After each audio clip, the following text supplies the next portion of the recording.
G'day team, welcome back to yet again another video of differential calculus introduction.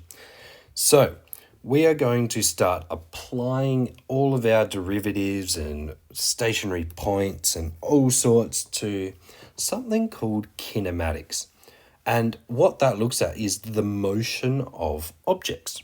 So we've got displacement, we've got velocity, we've got acceleration. Now for those that do physics as well, this will probably sort of make a little bit more sense than those that don't, but do not stress, you will be fine.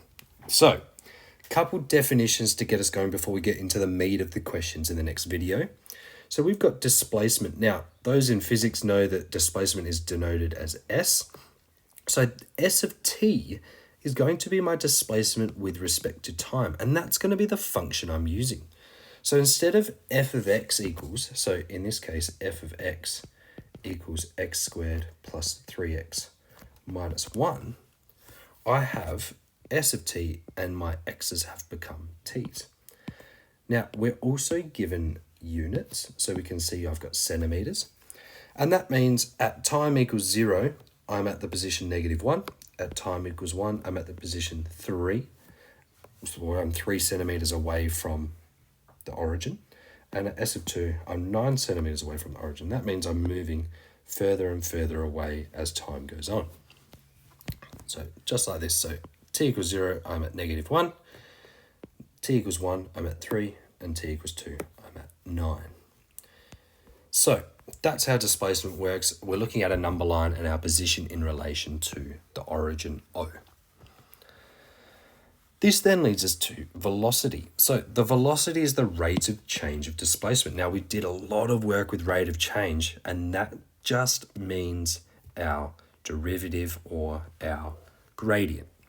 So if s of t is our displacement function, then the average velocity v of t is s of t2 take s of t1 over t2 take t1. So you'll be given two times. Substitute them into your displacement equation and you can find the average velocity.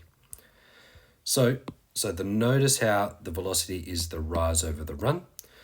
So another way we can look at velocity is the velocity with respect to time is the derivative of my displacement function, okay?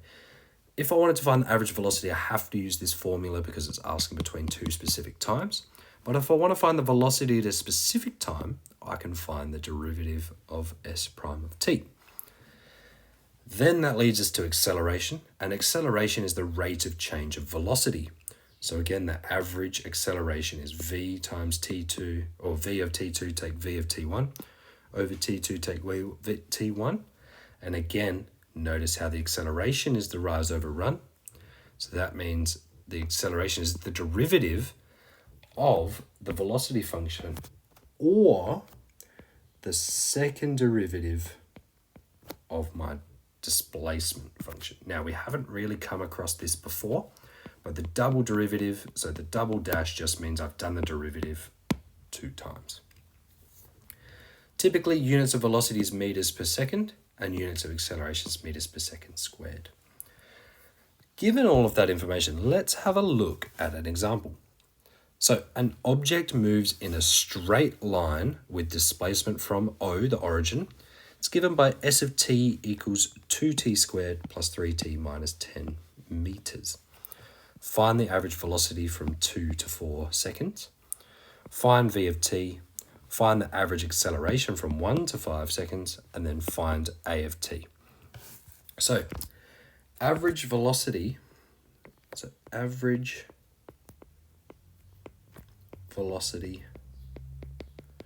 we said that was s of t2 take s of t1 all over t2 take t1. Now, a lot of people make the mistake, average velocity. I don't have a velocity function. Let's do the derivative, No, the average velocity, we use the displacement here. So we want to find s of 4 minus s of 2 all over 4 minus 2. Now, s of 4, I put 4 into this equation here. 2 times 4 squared is 32 plus 12. So 3 times 4 is 12, so 32 plus 12 is 44, minus 10 is 34. So 34. Now if I put 2 into this equation, I've got 8 plus 6, which is 14, minus 10, which is 4.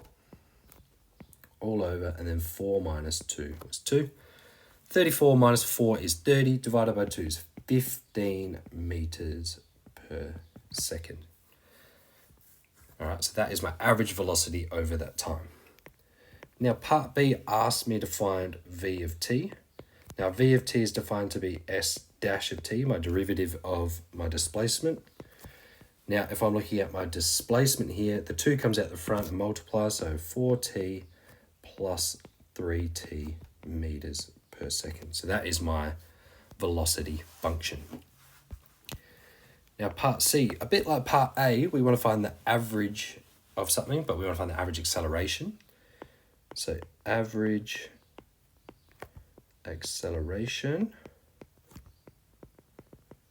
Now, we define that above to be v of t2 take v of t1 all over t2 take t1. Now, in this case, we're looking between 1 and 5. So we want to find v of 5 take v of 1 all over 5 take 1 is 4. That's a really ugly 4. Let's do that again. Now, v of 5, and I'm missing a, that should just be 3t, I believe. Yeah, that's just 3. Because the t cancels off, so that was my mistake. So hopefully you picked up on that. 4t plus 3, okay, I want to substitute in 5. So 20 plus 3 is 23. And then I want to substitute in 1. So 4 plus 3 is 7. So minus 7 all over 4. 23 minus 7 is 16 over 4. So that is 4 meters per second squared for acceleration.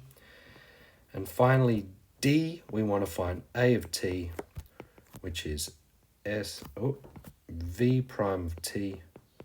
So that is going to equal 4, because I'm just finding the derivative of this function here. 3 cancels off, that little t goes to 1, and it's 4. Hopefully, meters per second squared. So, real quick introduction, and in the next video we're going to sort of expand on this and find motion diagrams and map objects in space and through different times and turning points and all that good stuff. So stay tuned for that, and I'll see you then. Have a great rest of your day.